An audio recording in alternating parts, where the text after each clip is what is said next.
It's time for this week's episode of Brandon Sports Talk, featuring in-depth interviews from those who are trending in the world of athletics. And now, here's the host of Brandon Sports Talk, Brandon Payton.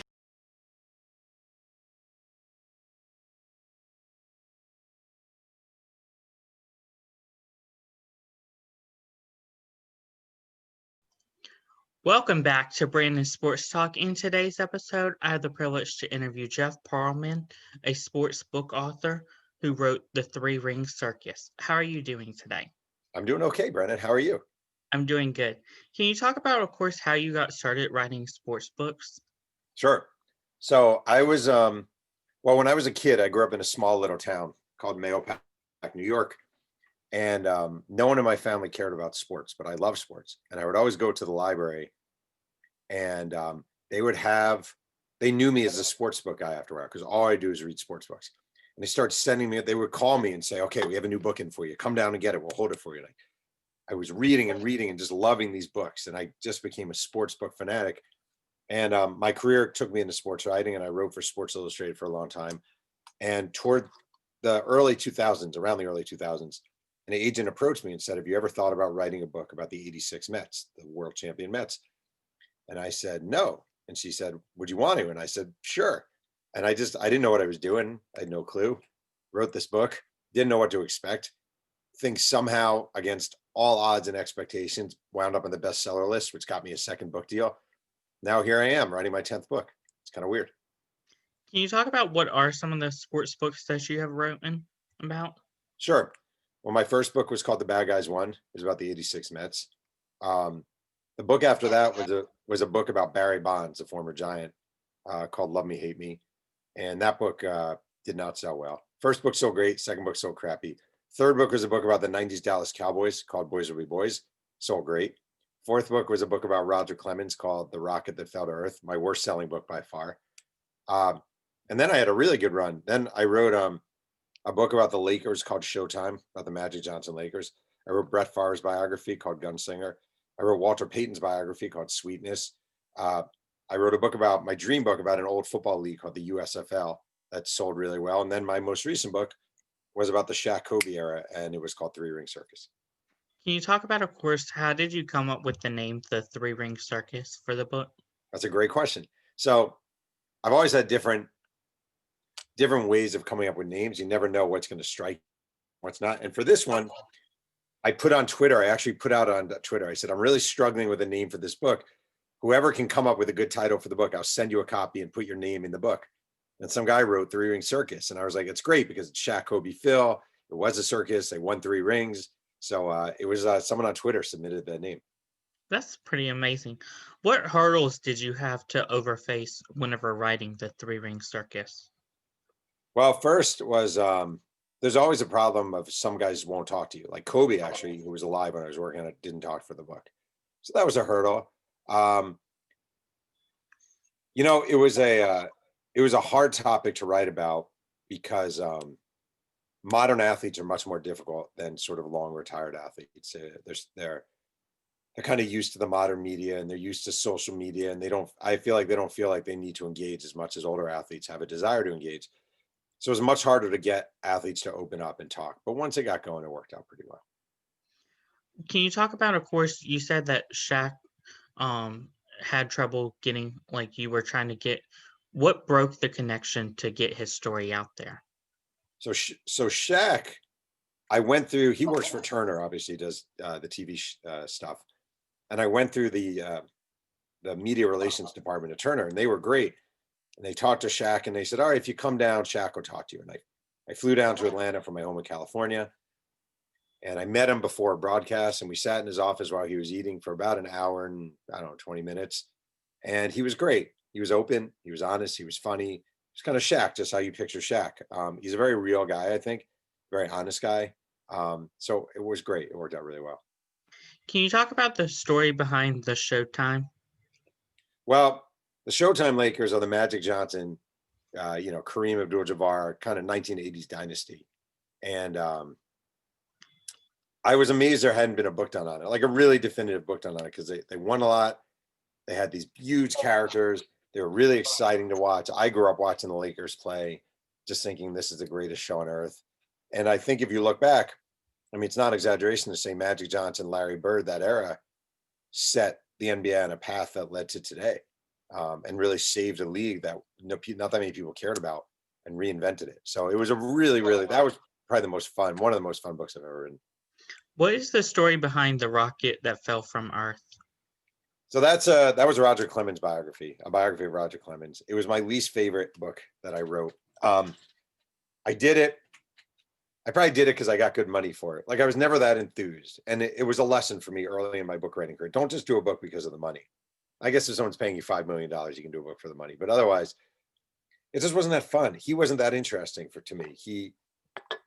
He's a okay guy, but I always say, I think he only thinks about baseball, women, and eating. Like, I don't think he's a deep thinker. And I ended up writing the book, and it never felt that great. I never felt great about that book. And I think you can get it for about 25 cents on eBay. And I think that's a fair price.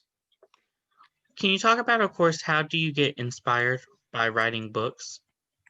Man, I mean, I love writing. Like, I love writing. I've always loved writing. And a lot of it is it's not easy to me. It's torture. Like, writing a book is torture. It takes 2 years, 2.5 years. You're only thinking about one subject. You get lost in it forever. It's really hard. You suffer, but at the same time, like, there's something really magical about putting this thing together. You have this idea, and it's going to be this 400-page thing, and blah blah blah, and you put it together. It just feels really good. There's something about it that it's a real accomplishment to me. And also, not for nothing, it's given me a chance. I write books. I never wear shoes. I'm always at home or traveling for the book. I've been there for my kids growing up. I've been an equal parent with my wife. That stuff matters to me. So it's given me a chance to have a really enjoyable life as well. That's amazing. Can you talk about what was the story behind the Gunslinger, and did you interview Brett Favre in that book? No, so I thought Favre would be I didn't really want to do the Favre book, actually. What happened is, my dream book was a book about this old football league called the United States Football League, which I ended up writing. I couldn't get a deal for it. And finally, I thought, well, what if I pitch a big topic with the USFL, maybe, and I'll sell both books together. So I said, well, what if I do a Brett Favre book? And they said, all right, if you do a Favre book, we'll publish a USFL book. So I did the Favre book and loved everything about it. I did not get Brett Favre. I had 3 interviews lined up with him and got blown off 3 times in a row. I got almost every family member. I didn't get his wife, but I got, his mother, his sister, his brothers, aunts, uncles. And I just found his life fascinating. I love it. It's funny. I always say I'm a Jewish guy from New York who lives in California, but I've now written 2 books about Mississippi athletes, Brett Favre and Walter Payton. And Mississippi has become one of my most fascinating and interesting states to go to. Can you talk about the story behind the Walter Payton book? Well, so I'm 48, and Walter Payton was a hero of mine growing up. He was just an iconic NFL player, just iconic, all-time great Chicago Bear, retired as the NFL's all-time rushing leader. And I just really thought Walter Payton would make a great book. And it was definitely the most I've ever put into a book, emotionally, physically, everything was that Walter Payton book. It was so hard. And I interviewed almost 700 people. And I lost sleep over it. And I started having dreams about Walter Payton, and I would go running and I'd imagine him next to me. And it was really immersive. And it's funny because there's a lot in there about Walter Payton people didn't know, some of it not great. But I think at the end of the day, I walked away from that project having an even greater appreciation for the man he was and kind of the way he approached life. That's very inspirational. Can you talk about, of course, going on book signings for the Three-Ring Circus and what that is like? Well, there haven't really been any book signings because of COVID, which for me is okay because I don't love doing book signings, not because it's not like I think I'm great or anything at all. I find them really awkward and uncomfortable. And almost any author who's written more than maybe a book, or maybe almost any author, has had the experience of sitting in an empty bookstore, some guy walking past, he feels sorry for you. He doesn't really want to buy your book, but he'll talk to you. And there's this guilty, awkward moment. I've had book signings where I've been in front of a store for 3 hours and, I've sold 2 books. I've had book signings where they didn't advertise it and nobody's come. I've also had really fun book signings, or a lot of people have come, and those are great. But my hands get really sweaty. My heart races a lot. I'm really nervous about it all. So I hate COVID. I hate everything COVID has done to this country, but it did allow me to avoid doing in-person book signings, which might be a good thing. What are some of your future books that you plan on writing about? Well, I'm working on a book now about Bo Jackson. You know Bo Jackson? Yes, I do. A lot of people, I always wonder how many people are aware, especially younger. Bo Jackson, obviously, Heisman Trophy winner at Auburn, went on to play football and baseball. I'm deep into reporting that book. It's one of my favorite experiences so far. Just a fascinating figure. A book I really want to write in the future is a Tupac Shakur biography, the rapper Tupac. I grew up a big hip hop fan. And so I'm hoping down the line, that'll be another one is Tupac. Do you see yourself doing more autobiographies of athletes? Well, they're not autobiographies. See, an autobiography is the athlete writing it and me writing it with him. And I never do that. I only do biographies. I don't really want to work with athletes specifically to put out their message. Because I think a lot of times what happens is you write these books that are kind of fantasy. And I'm not really a fan of that. I really want to know who these people are. My favorite biographies are like Bob Woodward's books, and Richard Ben Kramer, books are by authors who are serious about getting to know who their subject is, the good, the bad, the middle. So for doing biographies, I really do enjoy. Do you see doing more of that? And what athletes would you do in the future? Well, I mean, yeah. I think somewhere out there's a really interesting O.J. Simpson book. I don't know if it sells, but I think there's a really good O.J. Simpson book out there. Someone is going to write an amazing LeBron book at some point.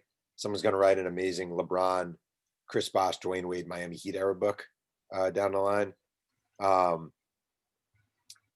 There might be a Ken Griffey Jr. book out there that could be written. I don't know. I got to think about it. I don't know. My problem is, you probably don't have this. I don't watch sports that much anymore. Like, I'm not that into modern sports. Like, I kind of decided when my kids were born that I was going to spend more time with my kids in front of the TV. And I've kind of kept to that. And my kids are not huge sports fans. So most Sundays when people are sitting in front of their TV watching football all day, I'm usually not. So it doesn't make me a great candidate to think about books of the modern athletes because I don't know them that well. What advice would you give upcoming sports books authors looking to get started? I guess a few things. Number one, I would say the key for me writing is to call everyone. When I work on a book, my goal is call and call and call and call and call. And you might call, it might be someone who played with an athlete for 2 weeks. This is what I always say. I use this example from my Brett Favre book.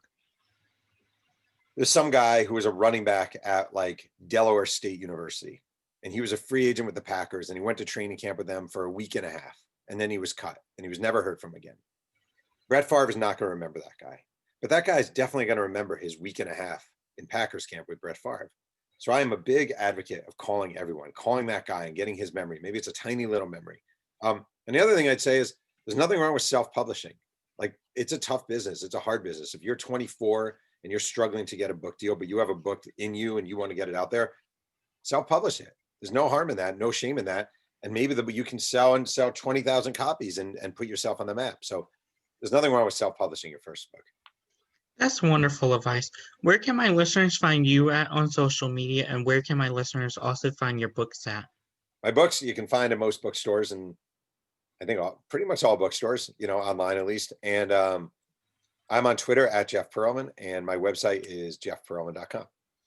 Thank you again, Jeff, for your interview, and best of luck in your future of sports books. Thanks, Brandon. These were great questions. I really appreciate it. Thank you. You can find Brandon Sports Talk on Facebook at Brandon Sports Talk, Instagram at Brandon Sports Talk, Twitter at Talk_Brandon, and you can find me on YouTube at Brandon Sports Talk. Don't forget to like, comment, and subscribe. Thank you again, Jeff, for your interview, and best of luck. All right, thanks so much. You've been watching Brandon Sports Talk. Please feel free to like, share, and subscribe to Brandon Sports Talk on social media and on YouTube.